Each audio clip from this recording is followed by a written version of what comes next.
This episode of the podcast is brought to you by The Seller's Resource at thesellersresource.com.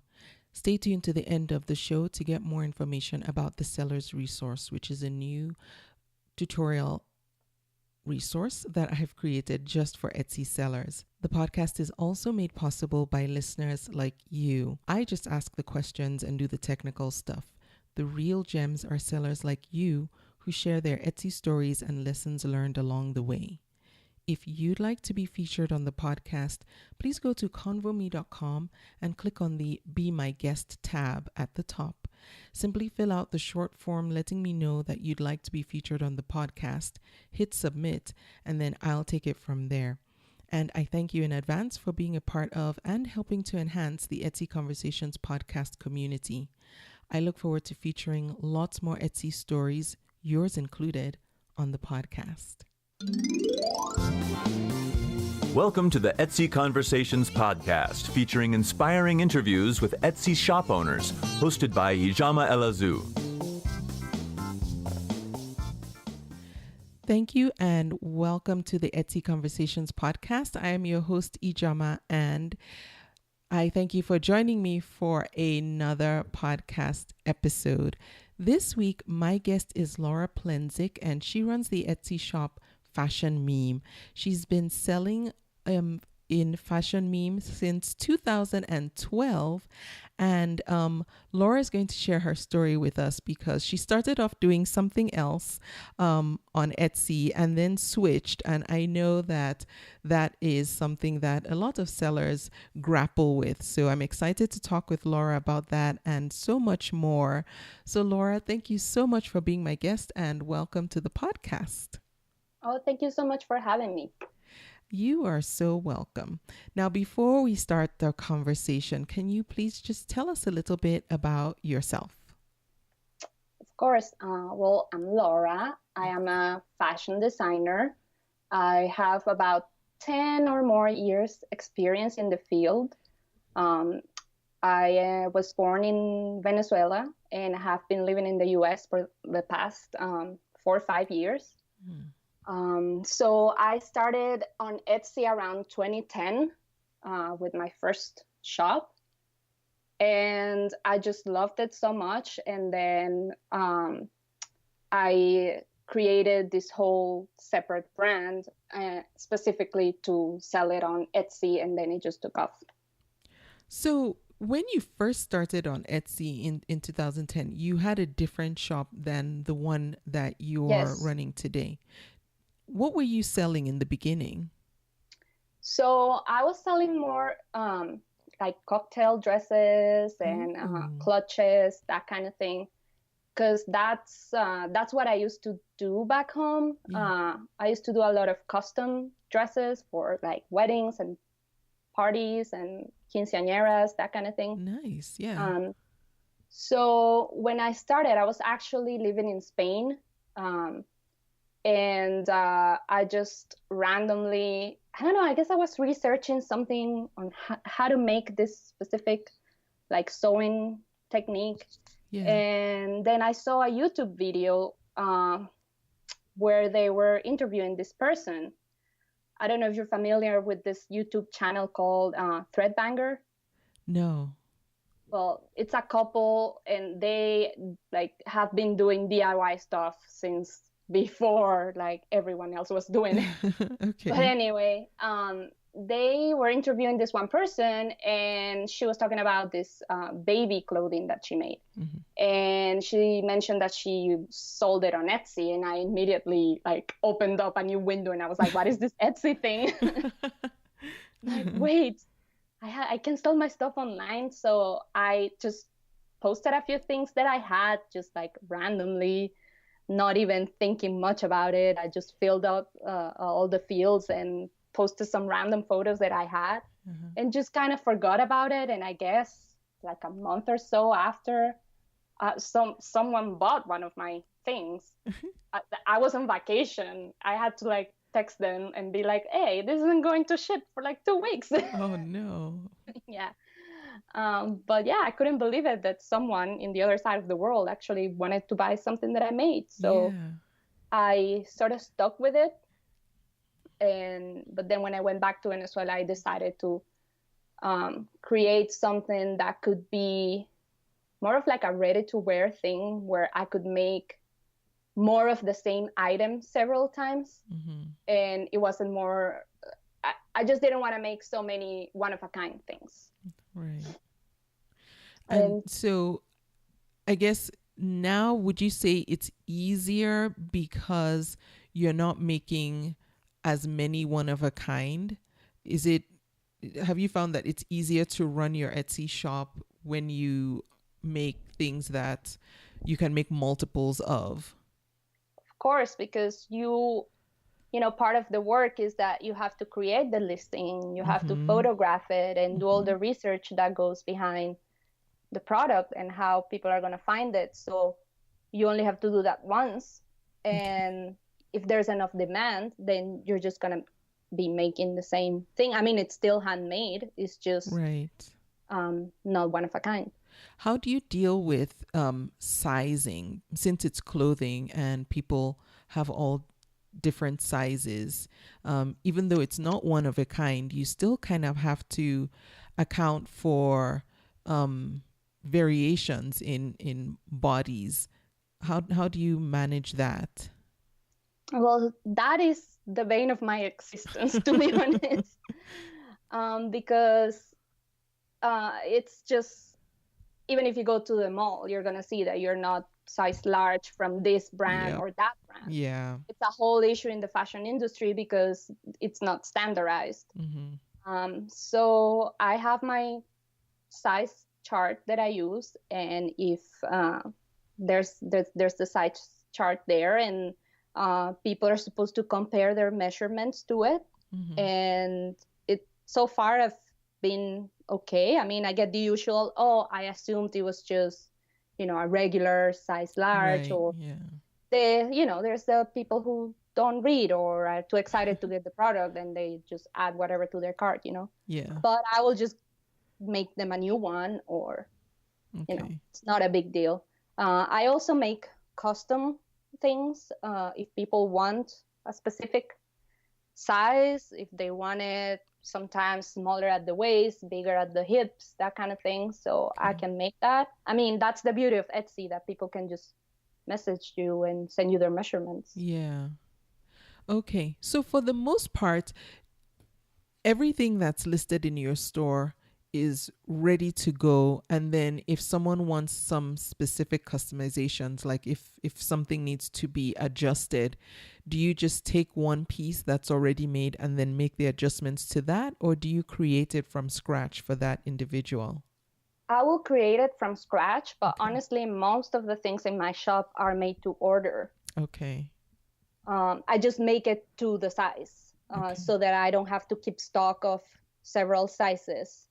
I just, you know, someone orders a small, I make a small and pack it and ship it. So that's how it works. Now, Laura, since you studied fashion design, it sounds like you knew from the get-go that was where you were heading. That's what you wanted to do in life. Do you ever sometimes feel or plan for ending up outside of Etsy, like maybe doing New York Fashion Week or LA Fashion Week, you know, the things that, you know, in the fashion world, people strive to attain and achieve? Or do you feel that the niche and the home that you've created on Etsy is just right where you want to be? Honestly, I don't think I could handle something as big as being on a fashion week. Really? It's very rough. It's very cutthroat. You have to invest insane amount of money to even pull it off. I mean, of course, I would love to just be able to do that, but I don't think I'm at the level where, I mean, there's a lot of small fashion brands get into that, and then it's kind of like you're way in over your head situation. So I don't know. I don't really dream about that. I mean, it's not, I like where I am right now. I just, if I can scale this up slowly, then that is kind of what I want to do. I like that realistic, the realistic point of view and expectation that you have, slowly scaling, and then just realizing that, hey, New York Fashion Week is a whole different ball game. And Yeah, maybe, it's just another. I don't think I could do it like by myself. I mean, right, maybe if my business grows to the point where I will have um, employees, right. at least a couple, maybe Mm-hmm. I would consider it. But I think that on your own is just tough. I mean, even doing like a craft fair is just a lot of work, and Oh, yeah. it's hard. Yeah. So I don't really like. That's not one of my goals, to be honest. Okay. Speaking of goals, so when you first opened your Etsy shop, what was your original intention? What was your goal? Did you come on aiming to make this your full-time income, or was it more of a, well, let's just see what happens, and if it takes off, it takes off. If not, I have a backup plan. A little bit of both, to be honest. I knew that it could be good because I had already tried with the other shop, Mm-hmm. and it was a way of expanding and being able to sell to other countries. Yeah. So, but also I'm not a goals person like that. I just kind of go with the flow and Yeah. see if things work. But so far it's been good, so Yeah. I'm sticking with it. Now, this is something else I wanted to make sure I ask. So, you're like I think you're the only person to date that I have talked to that has been an Etsy seller in more than one country. You know what Yes, it's like to be a seller outside of the US, and you know what it's like yes. to be a seller inside the US. Can you just compare and contrast what that is, just so someone listening has an appreciation for what it's like on both sides of that coin? Well, yeah, I think it's funny when I see US sellers so worried about international shipping Yeah. because, to me, that was a no-brainer. I had to ship internationally. Yeah. Um, so like when I moved to the US, it never crossed my mind to stop selling to other countries. Mm. Uh, it was weird. Like people wouldn't necessarily even know where Venezuela was. So I definitely saw a growth in sales when I moved to the States, because people trust shopping from your own country. They don't want to Right. necessarily shop from overseas because sometimes they're like, well, what if this is a scam, or if I never get my item, Yeah. that kind of thing. Yeah. What I tried to do when I was still back there was I over what's the thing, like over delivered. Yeah. Under promise, over Under promise deliver. and over Yes. deliver, yeah. So I will say that shipping took 20 days or 30 days, and then I knew that it was like 15 or so. Yeah. But the postal service is not that reliable, so sometimes I will ship FedEx, and then I could add a little bit of the shipping price to the product Right. to not make it so uneven. Yeah. And then also the currency exchange rate was very much in my favor, so I could get away with that. Cool. And then when my boyfriend, now husband, moved to the US, I will do like a drop shipping thing where every couple weeks I will pack all the orders in a FedEx box and ship it to him, and then he will repackage, Oh, mail everything. nice. Yeah. He has been so supportive throughout this whole situation. Yeah. Whenever Nice. I go on vacation and he's stuck here working, he always ships my packages. He's the best. You go on vacation without him? Well, sometimes. Okay. Oh, good. All right. So, yeah, thank you for sharing that, because you're so right. I know a lot of sellers, particularly in the US, will avoid international shipping just because it seems like this, big, thing that it really, really doesn't have to be and isn't. I mean, I guess depending on what you make, but clothing is really not that complicated. Yeah. It's not going to break or anything like that. So I Yeah. never really had issues. I guess if you're outside of the US, what I would say to people is just do a little bit of research on FedEx or DHL or those kind of companies. Yeah. It might be worth it in the end. Okay. And then I know a question that I've gotten from international sellers is sources for shipping supplies. Did you rely primarily on local sources when you were outside the US, or were there international sources that you used to get things like your packing boxes and packaging materials that maybe others who are outside the US that a lot of the US companies I have mentioned on the podcast might not service? Well, I really didn't need much other than tissue paper and envelopes. So so that's easy enough. Yeah, I would just, buy it at the local store. Never had issues with that. I always pack things nicely, but I always do a little bit of a plastic bag situation because you never know if it gets wet, all the places this package has to go through. Yeah, absolutely. Yeah. So getting back to selling on Etsy and your first sale. Now, when you first started selling through Fashion Meme, did you do a lot of research to figure out, okay, what type of clothing or, what type of line should I carry? Or did you just go with what you wanted to make? Because, there are two schools of thought. There are some who say you should, research the marketplace and see what niche you can still fit into that isn't so saturated, versus just making what you know and like to make and just putting it out there. Which way did you fall, and how has that worked out for you? So when I started Fashion Meme, I was just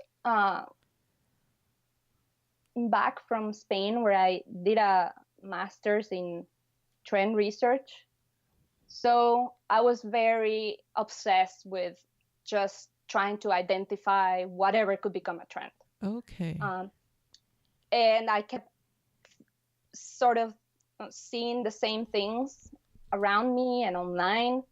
And that's what I based the first collection on. I also had a little bit of inspiration from this bunch of materials that were left behind by my aunt Eva. She used to have a lingerie line in the 90s. And there was all this stuff, these laces, and I just took all these materials and just started working with those and mixed it up with what I thought was the forthcoming trend. And also I wanted to do things that weren't complicated to produce. So I started making leggings and the shorts and that kind of thing. That's sort of how we started. Okay. And so now, do you make particular lines? So like you'll have like a fall line, and then once that runs its course, you create new lines? Or do you have some things that are just always staples and you just always have them available? Yeah, I don't do lines like that. Okay. I just sort of try to update the best sellers and have new things every so often. Right now I'm trying to work on things for Halloween because it was huge last year for me. So I'm trying to get started on that right now. Yeah. So that I have enough time for production and photography and all that. And for you who is listening, we're actually recording this conversation in May of 2018, and Halloween is not for another 5 months. So that's some serious planning, Laura, that you're doing. Well, that's kind of how it should be. Yeah.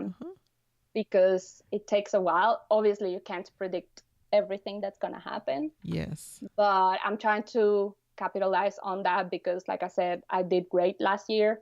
Yeah. So, and it was kind of unexpected. So I'm going to see what I can do to make it even better this year. Okay. And so just to give someone who wants to learn how to plan ahead a good idea of what's involved. So 5 months out, you start to think about what you want to do for Halloween. Then from idea to having the products ready, what is the timeline that you anticipate, and like when do you think would be the best time for the products to actually be listed in your shop so that you don't miss that particular selling holiday?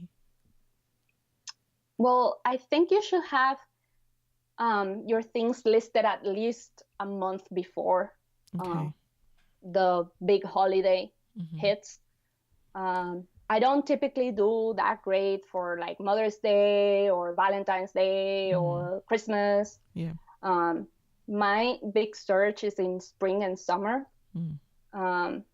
But I try to plan ahead for that, but I'm not always that great at it. Yeah. Like all the new things that are in my shop, I have just been listing them this past week. We did the photo shoot at the end of April, and I started on that like mini collection thing in January, but really I should have been working on that last year. Oh wow. So I feel like I'm late to the party, but Etsy and the internet is kind of great anyway, because you will always have the random person wanting to buy throughout the year. I mean, you don't know what people want, what people need. And that's actually what I love about selling online and shopping online. Yeah. That, I mean, the sales cycle, especially here in the US, is so crazy. Like I remember a couple of years ago, we were going to go on this trip and it was September. So we went to buy a swimsuit and there wasn't anything. It was all winter stuff at the mall. So I was like, okay, I guess I have to be cold now. Yeah. Yes, I know. Sometimes it's annoying because you're like, wait, hold on. We're not there yet, but it's just the nature of it. I know for my shop, I feel like most of the people who buy from me are like, what do you call them? Like just random, like, oh, by the way, I need this, there's no rhyme or reason or anything, but then it's the nature of what I sell too. But before I forget, for planning ahead for holidays, and this is just for anyone listening, Etsy has this feature in the shop manager that's extremely helpful. But you have to remember to check it. In the shop manager, if you go to the marketing tab and then click on key shopping dates, they list out all the upcoming holidays or events and what have you. And then it tells you even the specific periods for, when that particular shopping season will be, a season, if you will. So like for right now, we're in May, and the key shopping dates that they're highlighting in that section are graduation season, which runs from April 30th to June 1st, then Memorial Day, then Father's Day, then Independence Day, and then even tells you when the peak wedding season is, and then gives you tips about what people might be shopping for so that you can adjust what you're selling in your store, if appropriate, to what people will be shopping for. Back to school, Halloween, all that. And so it changes as the year goes on. And so if you want to plan ahead like Laura is, and you just really don't know, okay, what should I be planning for? This is a good tool that Etsy makes available to you so that you can plan ahead. And some things might not pertain to what you sell, and you can just move over those if they don't. But that's a nice way to stay ahead of the planning curve. I'm sorry, Laura, I didn't want to derail us, but I just thought as long as we're talking about planning ahead, that's a good thing to mention. Yeah, Etsy has a lot of good tools for us sellers, and a lot of people don't even know. No, I know, yeah. And one of the other things with this, holidays and that kind of thing, is that if you're going to change tags, you have to do it, at least, I think, I'm not an expert, but it's good to do it at least a month or a couple of weeks in advance, so that all the bots can crawl and find your things. Right.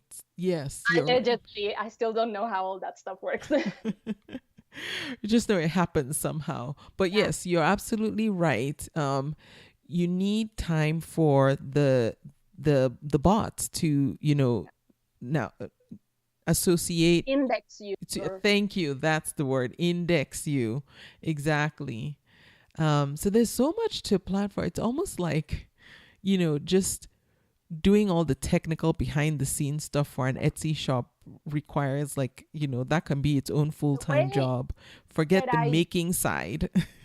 Yeah, the way that I do that is I use an app. Well, it's not really an app. It's a website. It's called etsyonsale.com. Okay. And then you have to pay for it, but it's not really that expensive. Okay. So you can go in and add new tags to all your items. Oh. So I set it up in a way that because you can only change your last tag. And this was before Etsy allowed the little quick edit tool. So I always left the last tag open for seasonal things. So I just set it up in my calendar, and then I just go in and change the tags to like Mother's Day gift or Valentine's Day gift or whatever pertains to the season. That's smart. So it's etsyonsale.com. Yes. Okay. I will put a link to that, so anyone who wants to check it out can go ahead and do that. So speaking about just how much time all this stuff takes, let's talk about what your typical day-to-day looks like. How do you manage your time? How do you split up your day between all the tasks that you have to do? And just how do you keep yourself organized? Well, it's hard because you always add more stuff to the to-do list than you actually cross. Yes, I hate that, but I do it all the time. Yeah, all the time. I find that a good way to do things for me is batch things together. So I try to wake up early because definitely time is a weird thing. I feel like in the mornings you can be so much more productive. Yes, I do too. So, and also my mail lady comes around 10 or 11. So I try to have all the orders that need to go out before that time. And I always have orders coming in the middle of the night from California or whatever. So I like to wake up early to kind of have some time for myself. I'm not like a jump out of bed and get started person. So I like have my coffee and look at Instagram and I don't know, see my family chat and ignore them. But at least they know I'm reading it. Yeah. And then I get started with orders. So I like to wait until I have a few orders, and then I cut everything, sew everything, pack everything. I don't do like the one by one unless it's an express rush thing that needs to get out. And sometimes I leave the afternoons for everything that's computer work because I have 2 separate areas in my house for that. It's just a space issue. And I can be very easily distracted. So I avoid getting on the internet as much as possible. Yeah. Because it just sucks me right in. And that's kind of how I do it. Unless I have a lot of work, a lot of sewing work, I will divide my day like that, like half and half. Mornings for sewing and afternoons for computer stuff. Okay. By the way, I love that time-lapse video you have in your about section. Yes. I want to do more stuff like that, but I need to get me like a tripod or something. Yeah. Oh, well, that would look great. I mean, I duct taped it to, I duct taped my phone to like, I don't know, a piece of wood. Oh, I should tell you, when I do my videos, it's so funny. I have a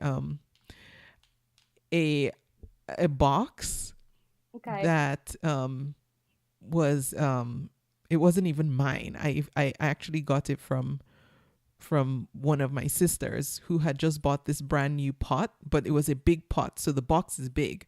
So I stack books on the box, the empty pot box. I stack books so that I can sit the camera on there. So you do what you need to do. Yeah, I think I taped it to like a fabric roll or something like that. It came out okay. It did. It sure did come out okay. I liked it. So then, when do you do all your photography and your listing? Do you also batch that as well? Yes. So okay. I have like sort of cycles throughout the year where I make a lot of stuff and list a lot of stuff, and then I'm sitting around doing nothing. So yeah, I did this photo shoot with a local photographer. It came out great, and I just sit down and write all the descriptions in like a Google Doc file. Okay. And then I use either Etsy Rank or Marmalade for researching the tags and stuff for the titles. And then I just sit down and copy paste, add the photos into the listings, and create a bunch of draft listings. And I don't usually publish them all at once. So that you have like that staggered views. Yes. And it looks like you have something new every day, but really you did it all like 2 months ago. Yes, I do that too. I will have like, hundreds of listings in just draft mode and then just drip them out. And then depending on what you have, then you can also just copy all listings and sort of fix little details. Okay, now you mentioned that you will do your draft in Google Docs and then do keyword research using Marmalade and Etsy Rank. Is there a reason that you do it that way as opposed to doing the drafts in, just putting the listing draft in Etsy and then still going and doing the keyword research? Or is it just easier to copy and paste? No, I use the Google Doc for mostly the description. Okay. And because sometimes I have to like take measurements of the item, and I find that easier if I just take my laptop into my sewing area and then I just sit with the items and measure them, put all the notes down. It's kind of like a note more than the actual listing. Okay. And then I weight the items so that I know what to input in that little area for the shipping. Yes. So it's kind of like all those notes that I don't want to forget when I'm actually listing. And then you want to go through listings sort of fast because it's a tedious process. And right in the description, you can't be all rushed when you're doing that. Right. So I like to do that first and try to get a little inspired. Yeah. And that's why I do them in a separate file. So then I don't have to worry about when you're listing. I just want to fill everything fast. Yeah. And go. Okay. And that's kind of, I don't know if it's more effective or not, but that's just how I've been doing it. And this time around, I found that I was actually pretty fast at it. So I guess I have been doing this long enough. Yeah. And it makes sense to me because I know when I do things in batches, it just moves faster because your brain, well, I shouldn't say because it might not apply to everyone, but for me, if I'm on one track, like if I'm saying, okay, I'm just going to take pictures or,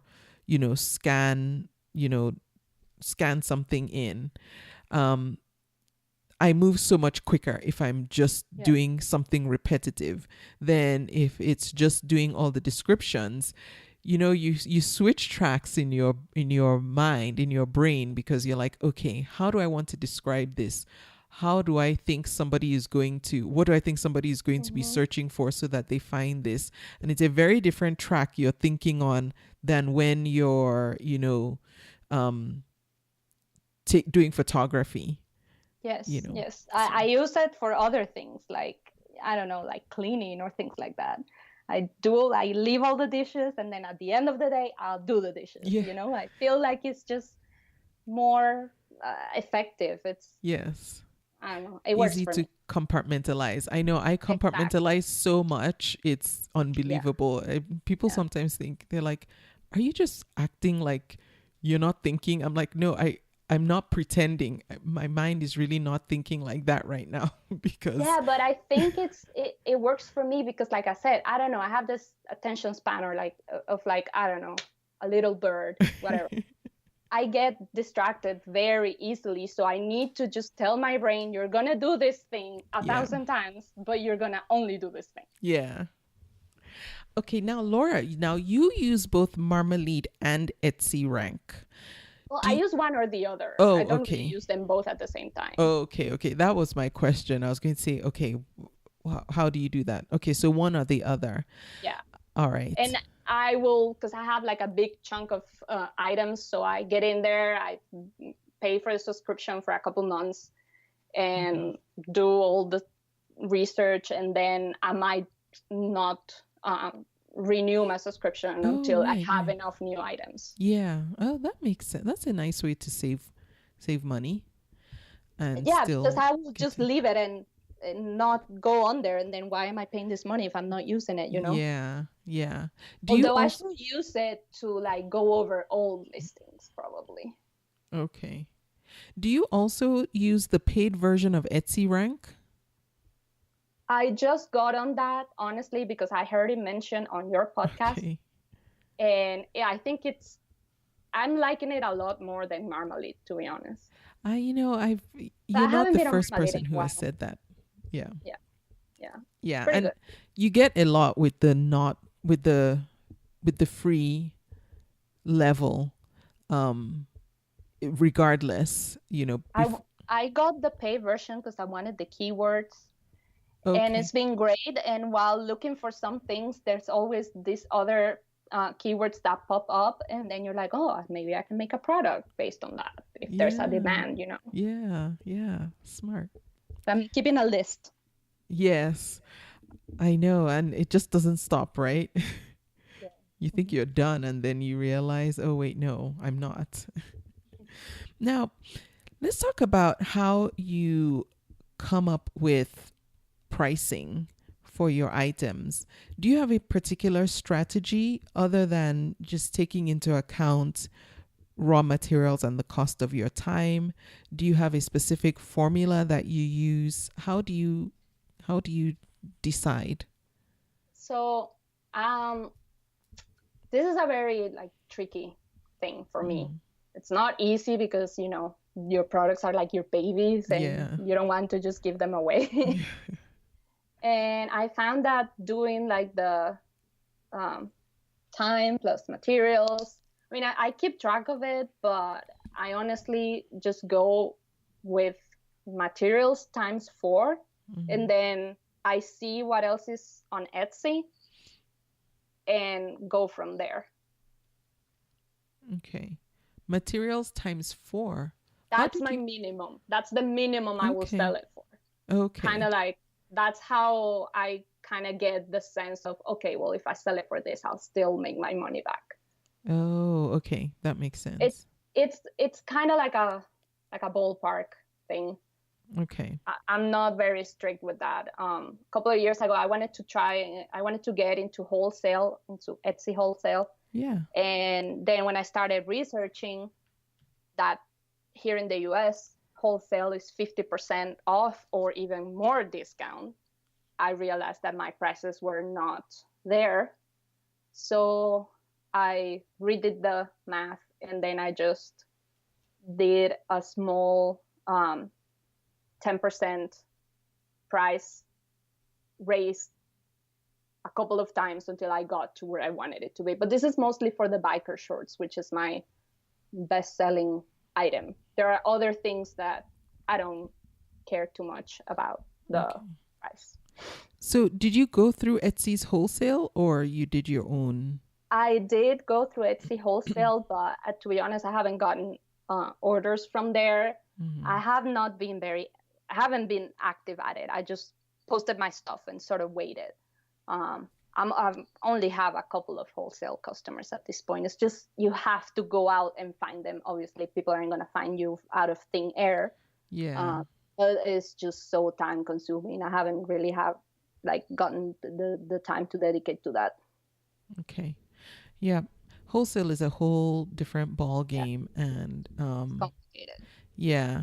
And from what I understand, what I gather, I think Etsy is pulling back on promoting their wholesale. Yeah.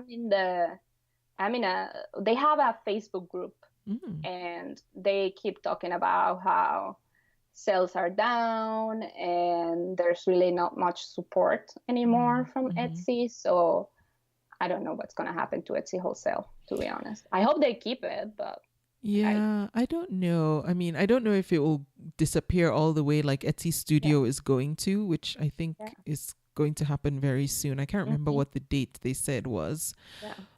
But I recently had on Emily Kerr, and she runs Wholesale in a Box, and it's basically essentially they help you get into wholesale.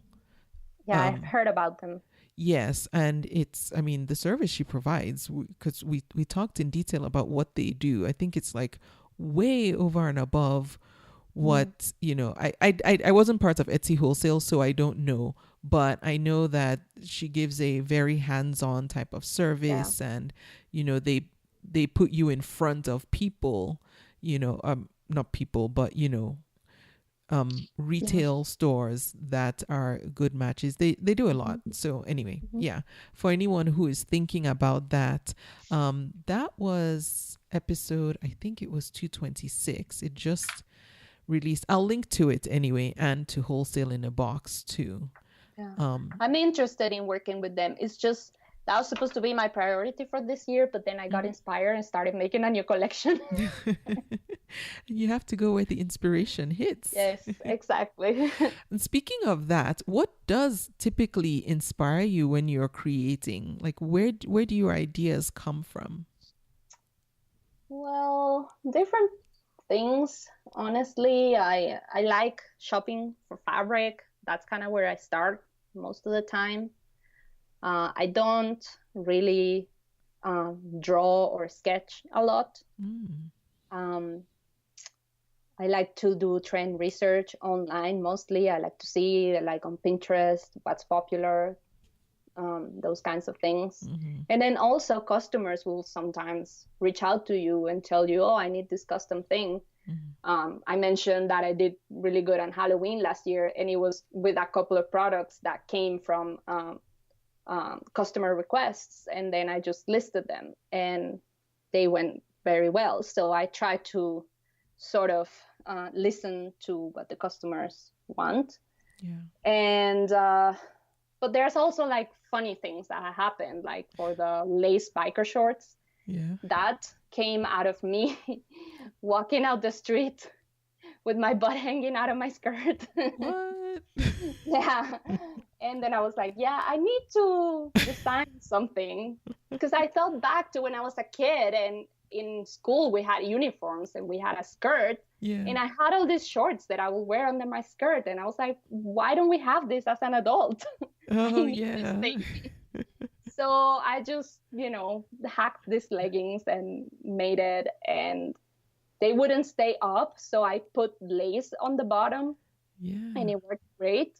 and all my friends were like, I want them. So it became a cool product out of a weird and almost embarrassing experience. Thank God for that. Two women stopped me at the corner, like honked at me, and were like, "Girl, your body's hanging out." And there was like a construction site 2 blocks down. I was Oh like, no. "Thank you to these women." Yeah, it was pretty embarrassing. Oh no. So yeah, I just designed them, and then they started. People liked them. I guess other people had the same problem. Yeah. And you know, in the summer it gets hot, so your thighs kind of rub together and it's uncomfortable. So that's kind of the purpose of this product, and that's what designers are for, I guess, for solving problems. Yeah, yeah. And you know what that story reminds me of? Do you watch Shark Tank? Yes. Okay, so there was an episode which it was a while ago, but it was these ladies who came up with these lacy. Oh, the bandelettes. Is that what they were called? I think so. Yeah. Yeah, they're like this lace bands that you put in your around your thighs. Yes, yes, yes, Yeah. yes. Yeah. Yes. They're like my number one competitor, I guess. Oh, okay. All right. No, but they're like their product is different because you know it's just for the thigh rub, chub, or whatever you want to call it. My shorts you can wear for different things. So Okay. Cool. yeah, but yeah, I mean, I didn't see that episode, but I guess it's kind of the same. Yeah. The same problem. Yes, exactly. Well, more so the idea of this was something that personally affected you, and then you came up with the solution. Exactly. And then it's a solution that works for so many other people, because so many other people have that, have had that issue, and they're like, well, I just don't know what to do, but I'll pay somebody who can fix the problem for me. Exactly. Yeah. So let's talk about how you get the word out and how you promote your Etsy shop. What primarily do you do for marketing? I have been trying to focus on Instagram a lot, but I sort of stopped it this year because I realized I was devoting a lot of time to it, and I wasn't really getting any views from there. So honestly, I try to get all the keywords SEO right, and then just complement with Instagram or Pinterest, but my social media game is not strong at all. Okay. Have you found that you're getting better traction just by focusing on keywords and SEO? Yes. Okay. Was Instagram? And then also creating products that people want to buy in the first place. Yes, first and foremost. Yes, absolutely. Was Instagram the only social media platform that you tried? Pretty much, yeah. I linked it to Facebook and Twitter and stuff, but I don't do a separate for each of those. There's not enough hours in the day. Okay. And so now, are you completely off those and you just focus on keywords? I'm still SEO? on Instagram, and I sort of retook it because I have all these new photos to share. And then because I was able to do the thing where you tag your products on the Instagram post. You mean by using the Etsy updates tool? No, like you have to create your shop on Facebook. You have to have a business profile. Yes, yes, yes. I mean, I had tried it before, but it didn't work. And then on some Facebook groups, like Facebook groups are the best. Yeah. People will just give out their secrets to you. Yeah. It's awesome. So someone was kind enough to explain the whole process there, and I went back and did it. And now I can tag my products on Instagram. So I've been trying to be a little bit more active on there. And then I'm also using later.com. Okay. For scheduling. Everything. Yeah, it's great because they now allow the automatic thing to go through. You used to have you used to get a notification on your phone and then you had to paste it in and publish it. But now if you have a business profile, it just goes through. So you don't have to do anything. Oh, cool. Yeah, I had heard that they now allow later. And I know there's another one. Tailwind. Tailwind Yes, as I've well. heard of that one, but I haven't used it. Yeah. Okay, so I will link to both Later and Tailwind if anyone wants to just check them out. They're basically scheduling tools for scheduling your social media posts. Tailwind does Instagram and Pinterest. Later does Instagram. And then there are others for, Facebook, Twitter, etc. How about blogging? Have you found that blogging has been helpful to you in any way? I haven't blogged for Fashion Meme, or Okay. I don't even have a separate website. I'm just on Etsy. Okay. I started blogging this year because I started doing a personal sewing challenge. Oh. Because I want to make more things for myself. Yeah.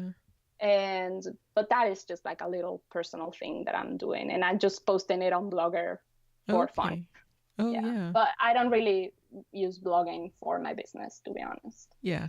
And I get that because I recently just started writing just because I like to write. Yeah. And I don't do it on the Etsy website or anything like you. I just post it like on, I have this free WordPress site, and it's not for traffic or anything, but just because it's like a journal thing. Yeah, exactly.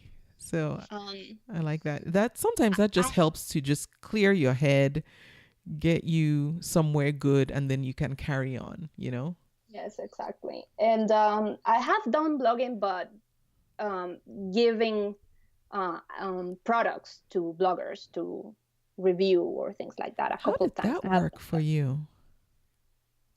Sort of okay. Mm-hmm. Because you have to reach out yourself, Mm-hmm. There was I don't know, those things kind of come like in waves. Mm-hmm. So I used to get people asking for free products all the time. Yeah. And then you get excited, but then you realize that maybe they don't have enough followers, or it's not always a done deal. Yeah. But really, if you think about it, how much money are you losing if you're only sending a couple of things? And then if it works out, great. And then if not, at least you have one happy person who tried your product, and maybe they can give you some feedback. Yeah. So I've been trying to do more of that. I think last year or maybe 2016, I had a client. She bought a robe, a lace robe, to wear for her delivery of her baby. Oh. And she posted it on her blog. And I had a couple of views from it, but it was a one-of-a-kind thing. So people were going to that link, but they could still see my shop. And then I just reached out to her and told her if she wanted to check out the shorts. And I sent some to them, and she posted these really cool pictures. And I have used those pictures like even on my business card. So the way I see it is a good way to get, an affordable way to get good photos of your product. Yeah. So that's kind of my approach to it. I'm still getting views from her, like 2 years ago, maybe a couple views. Yeah, but still, it's carrying on. I mean, that the couple of people who went there, who clicked through and went to see, were because they were actually interested in it. And it's not just, some clickbait or bots, or you know what I mean. Yeah, I do. Now, how about craft fairs? Have you ever tried doing any, and how did they work? I tried a couple last year. I went to this one in Brooklyn, and I spent so much money. Really? And didn't make it. So I decided that, and I used to do a lot of craft fairs back home. But I decided that I could use that money to pay for a service like wholesale in a box, or to reach out to pay someone to help me reach out to stores or things like that. That is kind of pushed to the side a little bit while I get all this new product up. But yeah, I mean, I love craft fairs. I would love to be doing them all the time. I just don't think that they are for me, because people tend to buy other things at craft fairs, not clothing. Yeah. They can't try it on, or it's a higher price point. So I don't know. I feel like craft fairs, like jewelry, does better, or other things, more impulse buys than what I make. Yeah, actually, that's a great point that you bring up, because you're right. The setting might not be ideal for specific types of products, but you probably would never have known that until you did it and realized. No, you have to try it. Yeah. You have to try it. I was so excited about this one. I went in Brooklyn and it was great, but I didn't, like, my sales weren't great, and I had to spend all this money to go there and stay there. So I mean, I guess you kind of see, if you see craft fairs are sort of a way to get your name out there and network and stuff like that, then great. But I don't think it's for me. And then again, I went randomly to an event a couple miles from my house, brewery.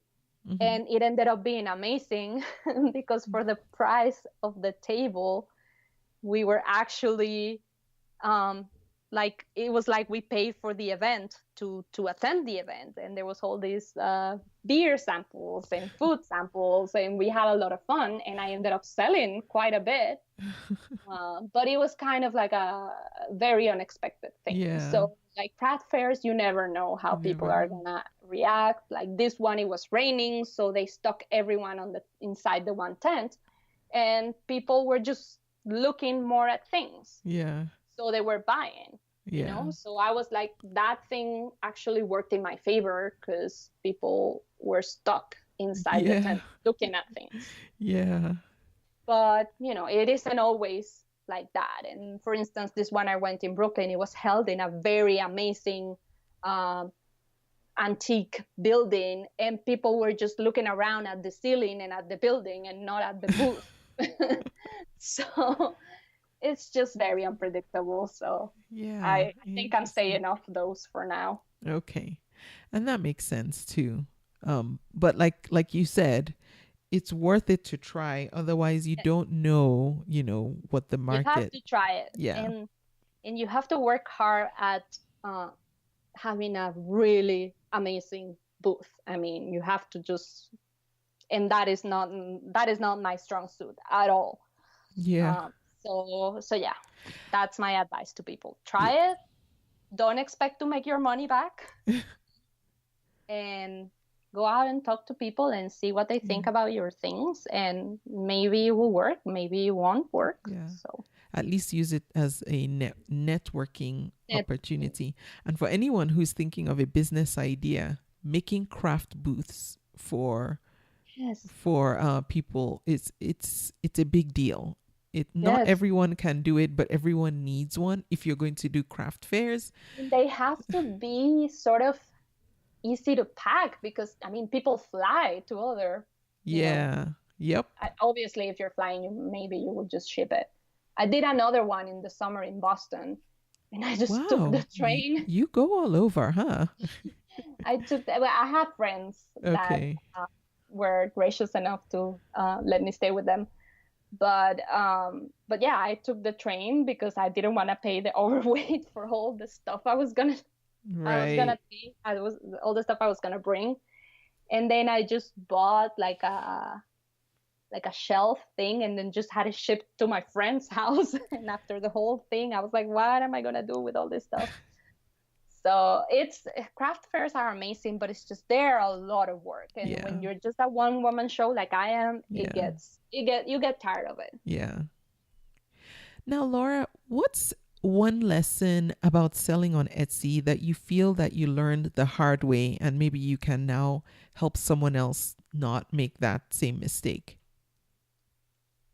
I think the one thing I learned is that you can't rely on Etsy alone. You have to diversify your income stream. You have to, I know it's a touchy subject because Etsy's rules, you're not supposed to be selling on other places, but you either have to reach out and try to do wholesale, or you have to have like several Etsy shops or other like side things if you really want to live off of this. Okay. That's kind of been my experience. Okay. And then also that people don't read. Oh, yes. So you have to make your listings very specific and just add all the information as possible. I'm actually using, now that we have the 10 photo thing, making more text assets that I can put in there because people scroll the photos. Oh, so yeah. Oh, they that's will, smart. they will see that.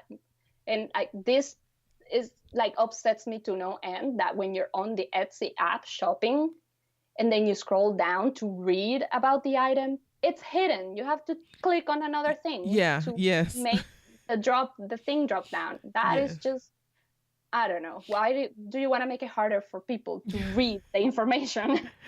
Yes, I never thought about that, but yes, you're right. You do have to click to view the description, which it's like, yeah, why? And like with drop down menus, it used to be that you could have a drop down menu for one thing. So sometimes people used it to be like, yes, I read everything, or yes, I accept, or things like that. But now when you only have one option in your drop down, it's no longer a drop down. It's just the information like on the sidebar. Yeah. And, you know, I had one customer buy a pair of leggings and it was the last one and it was a size medium. And then they wanted to return it because they didn't fit. And then they left a review about, I couldn't even choose my size. Like, why didn't you ask? No. But it's just the flow of how people shop online. It's those little details affect so much. Yeah. Now, is there something, or not is there, but what's one thing about selling on Etsy that you really like? And then on the flip side, is there any feature that doesn't currently exist that you would like to see Etsy implement sometime in the future? What I liked about selling on Etsy is that you can have someone in the other side of the world buy your thing. And especially if you're not great with in-person selling, that was the aha moment for me when I discovered Etsy, is that I was doing craft fairs and it was so hard for me to like have to constantly talk to people and be all happy and cheery, and I felt uncomfortable. I am way better at it now, but back then I just felt so uncomfortable about having to tell people, hey, buy my thing that I made. So Etsy for me was like, I don't have to talk, I can just write, and if people contact me, I can sit and think about what I'm going to say. So that's what I like the most. And, you know, I think it's an awesome community that if you go in the forums, you can see people helping each other out. And I mean, I really love that. What I think that they should do, one of the things I need the most is to be able to print the shipping labels from the app. Oh. That will make me so happy. I've never tried to fill an order from the app, actually. You can't. Okay, maybe that's why. I do it on my phone, but not on the app. Oh, so you go to the full website on your phone. Exactly. I mean, there's a mobile version, so it's fine, but it would be awesome if you could just do it from the app. I guess they could be better at like inventory management things. Right. Yeah. And I used to go back and see my old stats for like 2 years. And then I will decide, oh, I'm going to bring this product back. But you can't no longer do that. You can't look at your old stats? I mean, not for a specific product, I think. Like if your product is sold out or right. expired, I guess you can't really see the stats. Okay. I haven't tried to do this in a while, but I don't know. What I mean is a little bit more information. Yeah. With the stats. Okay. I guess. That makes sense. So Laura, say someone is listening right now and they're a relatively new seller and just kind of floundering in their sales. They're not sure if their product is strong enough. What advice would you give to that person just so that they can keep going and try to be successful with running their Etsy shop and business? I guess my advice would be two things that kind of contradict each other. Okay. But one thing would be don't overthink it too much. Because even if it's great to have all the research and all the advice at your fingertips, sometimes it can feel very overwhelming. I actually I taught an Etsy workshop at a local university here. Oh wow! It was great, but at one point, I was worried that I was just going to scare these people into not doing Etsy, because I wanted to give them all this information that I've learned, and that, like, to do that in 2 days.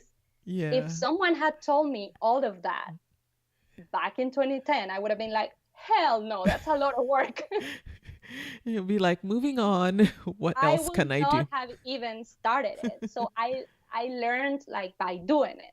Yeah. So I would just, and then also I meet people all the time. I'm like an Etsy evangelist. I'm like, you have to get on Etsy. You have to do it. Your stuff is awesome. Yeah. And people are like, no, but I want it this way. I want it that way. And I'm like, just start. Yeah. Just start. Yes. Just get on there and start and see how it goes. Yeah. I guess the other side of the advice would be, and something that I've struggled with, is that you have this one product and you're like, it doesn't sell, so you change it, you change the photos, you change the tags, you do this. It's like, no, just let it go. If you see that it's not doing well, then try something else. I've heard other people in your podcast with great advice on this, on how they started with one thing and that didn't work, so they tried something else. So I would say to people, don't get too hung up on it. Yeah. I guess that would be my advice. Okay. How do you let things go? Do you run sales? Do you put them on clearance, or do you just donate them and take like a tax deduction? I put them on sale. Okay.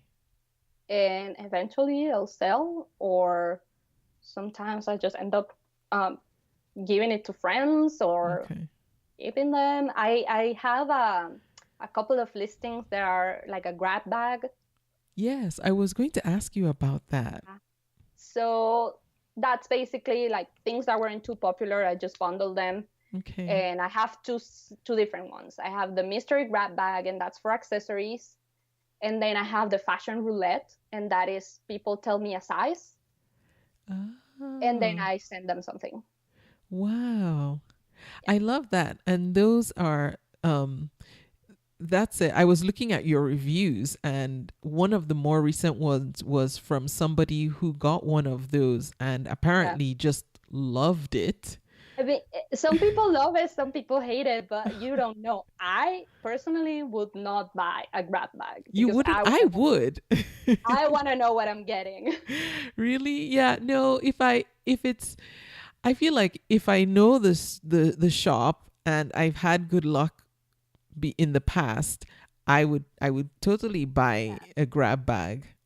I just think it's funny because when I first did that, I just assumed that it was going to be like an add-on thing, that someone will be like, oh, I'm going to buy this. And then, oh, look, a $5 grab bag. I'm just going to add that to my order. But that's not at all how people shop. I shop like that because when I'm going to buy something, I'm always looking to see what else they offer. Yeah. Because if I'm going to pay for shipping, I want to get the most stuff possible, or I want to get free shipping. But I have noticed that most people on Etsy don't shop like that. They just see it, add it to the cart, and get it. Yeah. And the people who order the grab bags and the mystery bag, they always only order that. So I think that they go on to Etsy and buy all the grab bags. They love them. They're the grab Yes. bag enthusiasts. Yeah. It's funny that you call them grab bag enthusiasts. Yes. I think I'm one of those people. Oh, There's okay. there's this website called woot.com, Mhm. and every day they'll do a they'll sell off one thing, and they'll have it on sale till it sells out, and then once it's gone, it's gone. That's the end of it. And I think they get closeout merchandise, and that's why they do it like that. And then every once in a while they'll have these grab bags. They call them bag of crap. And it's That's basically hilarious. just all the stuff that I guess they didn't sell out of, and they Yeah. just throw it all And into a box, and you don't know what's in the box, yeah. and you're just buying this bag of, stuff you don't know what's in it. And I'm No. always Yeah. going for that because I'm like, yes, I want that. I think it's cool, like the factor of surprise. Yeah. And I tagged it as like a self gift, and I sold a few on Valentine's Day. Uh-huh. I think it's like, oh, I'm gonna give myself a gift, Yeah. and then Yeah. it comes in the mail, and you don't know what it is. You don't know what it is. Yes, exactly. Well, mine is not crap. Mine is good items that just weren't popular. Just Yeah. FYI. Now, are there any tools that, well, I know we talked about Marmalade and Etsy Rank that you use. Other than those two, are there any, and Etsy on sale you mentioned as well, any other tools that you use that you find are particularly helpful, or resources or books that you've read or websites that you consult that you just find have been very helpful for you in running your shop? So one of the things I started doing last year is just getting on Facebook groups. After I went to the Etsy Up conference, people kept mentioning these groups, and I joined a few. And of course, there's a lot of stuff on there that's basic, but you don't have to read all of it. But people help each other out. I sometimes give advice to other people. I feel like it's a kind of a useful way to spend your time on Facebook. Yes. I also, of the tools for Etsy, there's this other one that I don't hear mentioned a lot. It's called Get Vela or Get Vela. Oh, yeah. I've heard of that. Yes. And what do you use that one for? Maybe it was more popular when Etsy didn't have the newer tools, but I have been using it to add pictures, because now we have the 10 pictures, and you can just go in there and select all the listings and add the picture, and it just automatically adds it to all your listings. So it saves you time, but you can use it for tags, titles. You can use it for pretty much editing everything on Etsy, and it's free. Oh, okay, cool. Yeah. All right. And the other tool that I use that also has to do with that is I use Canva. Yeah. Do you use it for your editing? No, I use it for creating little information about the product.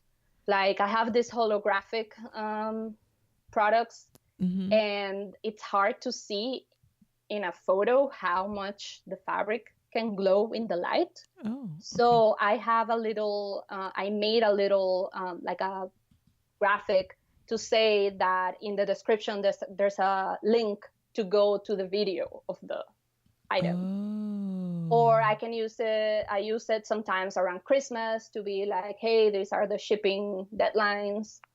Okay.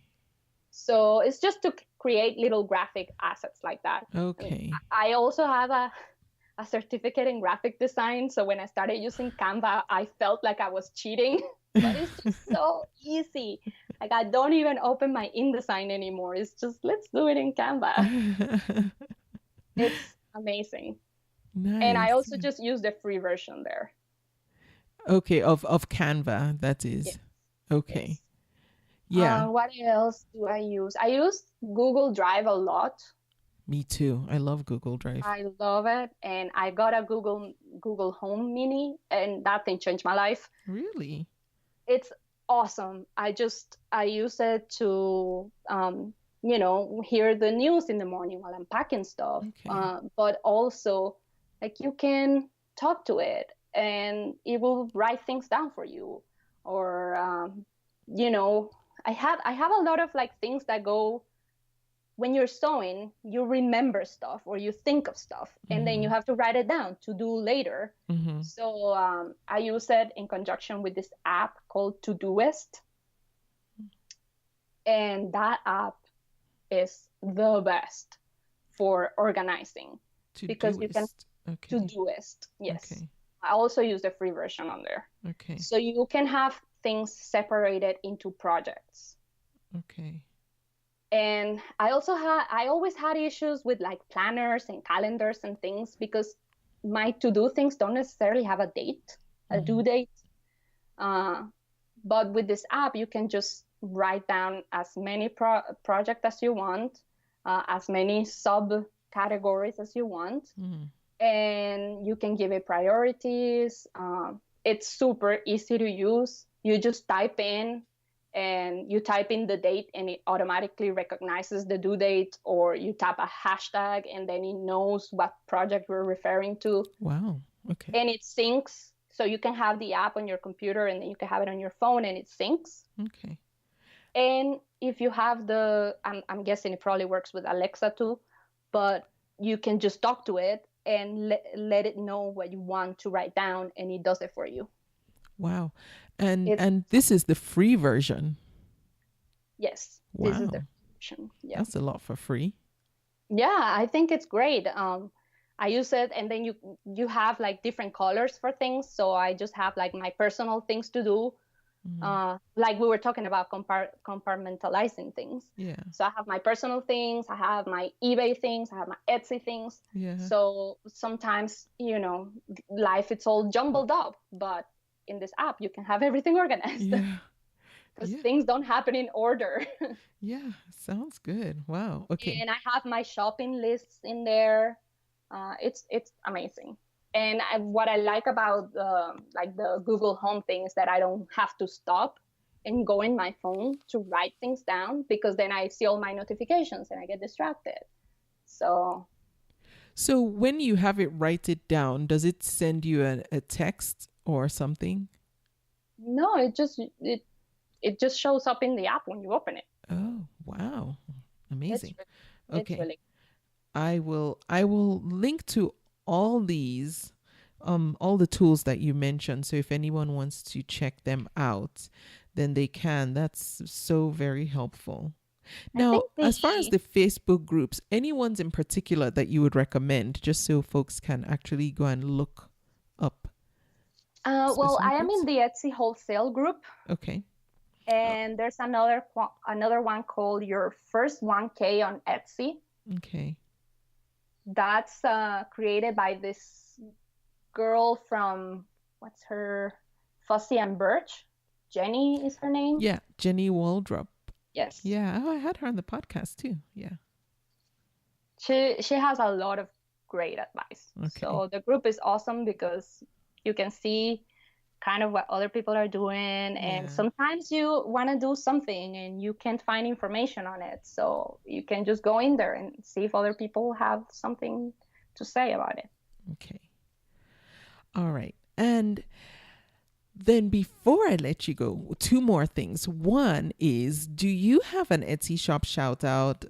Maybe another Etsy seller that you've met along the way, connected with, or particularly enjoy their shop? So I mostly shop for supplies on Etsy, so that could be pretty boring to talk about. Yeah. And I tend to buy more for gifts on Etsy. Honestly, I will buy everything on Etsy if I could. But I have been following this couple that I met at the Etsy Up conference in New York. Yeah. And their shop is called Simply Palettes. And their story is just so cool. Like, they often went from Connecticut and now they live in a farm and they have like a tiny house. And he's the carpenter and she paints things. I don't know. I just think that their story and their business, even though I've never bought anything from there and it's maybe not my style really, but I think their business is just so like honest, and they share a lot of their personal lives. And I don't know. I think they're a cool shop. How do you spell it? Simply Palettes? Is it P-A-L-L? I think it's Pallets, but Okay. I will make sure and let you know after. Oh, yeah, that's it. Yeah, that's it. I just pulled them up. Yeah. So I can put a link to their shop. Yes. They're really cool. I guess like as an Etsy business, I think they fit like they check all the marks. Oh, nice. Yeah. Yes. And like you mentioned at the Etsy Up conference, you met them, which you and I were talking about before. We both enjoyed the Etsy Up conference, and It was really good. hopefully they will do it again one day. Yeah, it will be amazing if they do it again. I have been going to New York regularly for a thing called DG Expo. It's mostly for fashion because it's a fabric trade show, but they do little like workshops, and it's a good way to connect with other makers and like talk to other people and stuff like that. So I will definitely suggest to people that if there's anything similar in your area, to go. Actually, this DG Expo, they go to several different cities. It's like DG Expo? Yes. Okay. But go to trade shows, do things like that. Go see what other people are doing. Because having like a business like this where you work from home, it can get pretty lonely. So it's good to get out there. Yeah, absolutely. Now, Laura, if anyone wants to get in touch with you and if they have additional questions or anything, what's the best way they can reach you? So they can go on my Etsy shop and send me a convo. It's fashionmeme.etsy.com. Okay. My Instagram also is another good way to contact me, and that is Fashion Meme Shop. Okay. All right. And I will link to Laura's Etsy shop as well as her Instagram account so you can connect with her that way. Laura, thank you so much for sharing your Etsy journey, what you've learned along the way, what you're learning as you go, and for so many resources that we can go and check out and use, and your processes too. It's always so nice to hear how people are doing things differently, because then it gives us ideas about how we can maybe be more efficient with what we're doing. So thank you for that. Thank you so much for having me, and kind of on short notice. I appreciate that. I feel kind of special. Thank you. You are most welcome. And I thank you for listening to the podcast. I will be back next week. The Seller's Resource is an all audio tutorial resource I've created for Etsy sellers. It's like the Etsy Conversations podcast, except they're all tutorials about how to do things on Etsy, how to navigate around your Etsy shop, the shop manager, and news and updates about what's going on at Etsy and with your Etsy shop that you might want to stay on top of. And it's available at thesellersresource.com. I will have a link in the show notes for this episode for you to check it out and learn more about it. Thank you for listening. You can subscribe to the podcast in iTunes, and while you're there, please leave a review too. Visit convome.com to leave a comment or feedback on this episode.